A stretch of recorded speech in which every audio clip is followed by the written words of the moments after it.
He ate. He swallowed. Are that cockroaches safe or something if you swallow it? I think I swallow some small. Masaya ako kasi ako yung unang veterinaryo na nakagawa nun eh. Kaya sabi, pero kanina nag-iisip ako, nung pinag-aralan ko yun, that is the 30th living creature na nabubuhay. Pero sabi ko, this is fear factor, you must conquer all your fears. At saka, ako ulit yung unang veterinary makakagawa nun, kaya dinededicate ko yun sa lahat ng mga classmates kong veterinary nag-college.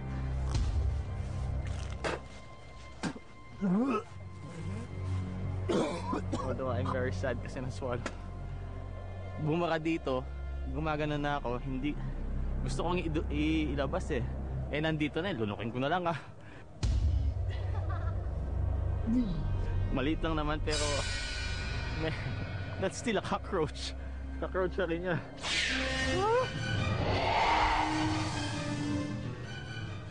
Pag nanunok, hindi kasama sa bilang yun. Yun ang hassle.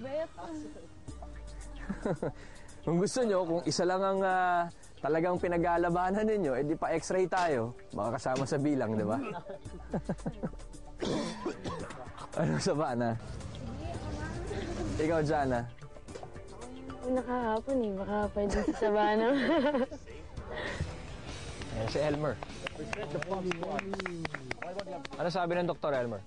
Okay lang daw. Sinabi, confirm ko lang. Pero, it's just a little cockroach lang naman. Pero, kaya naman siguro. Nakakain nga ako ng utak ng tupa. Okay, kaya. Okay.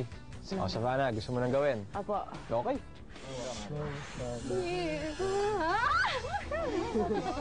Hindi.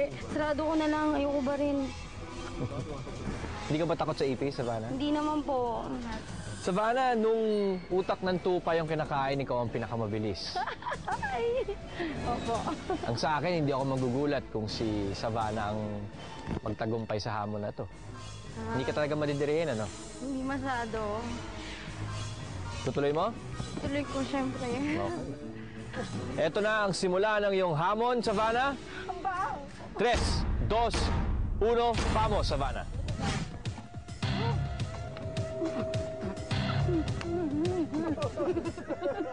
Hindi mo pwedeng hawakan ng bariles, Savannah.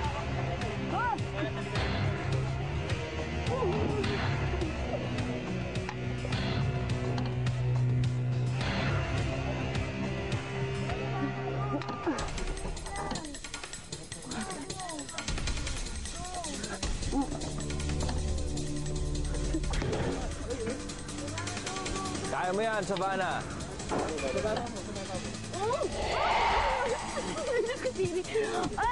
Kaya mo yan, Savannah. Sige.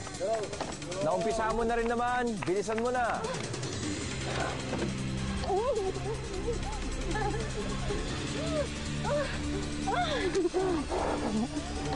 Kaya mo yan, Savannah.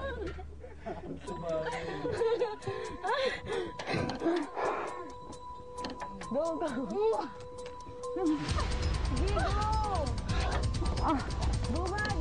Gis, 9, 8, 7, 6, 5, 4, 3, 2, 1. Tapos na ang iyong hamon, Savannah. Sa batok mo, Savannah, meron ka.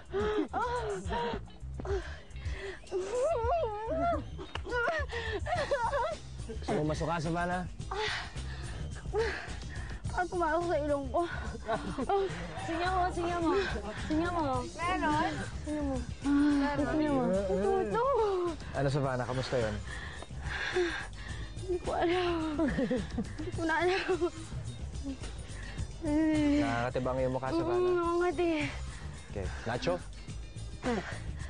Sige, Savannah, habang binibilang ang ipis na nalipat mo sa kahon, maaari ka nang pumunta sa doktor. Thank you. I need water.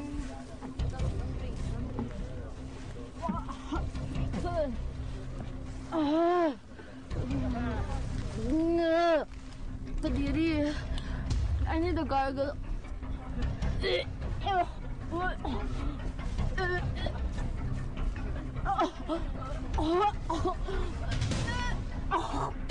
Smells really bad. It's inside my mouth.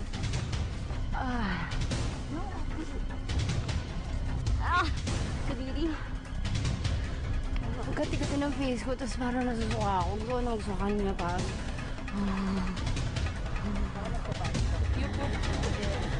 Oh my God, what happened to my face? Tama ito, Bukas, magkakaalaman na kung sino sa mga partisipantes ang nilamon ng kanilang pandidirit kilabot sa ipis. 3 ang maglalaro sa ating susunod na hamon sa kwarta ronda de eliminasyon. Alamin kung sino sa natitirang 4 na Pump Squad ang mapapasama sa mamimiligrong mapauwi sa Pilipinas. Ito yung hamon para sa kwarta ronda de eliminasyon. Alamin din bukas kung anong hamon ang nakaamba sa mga minalas na hindi nakaiwas peligro. Lahat ng yan, dito lang sa Pinoy Fear Factor Argentina, South America.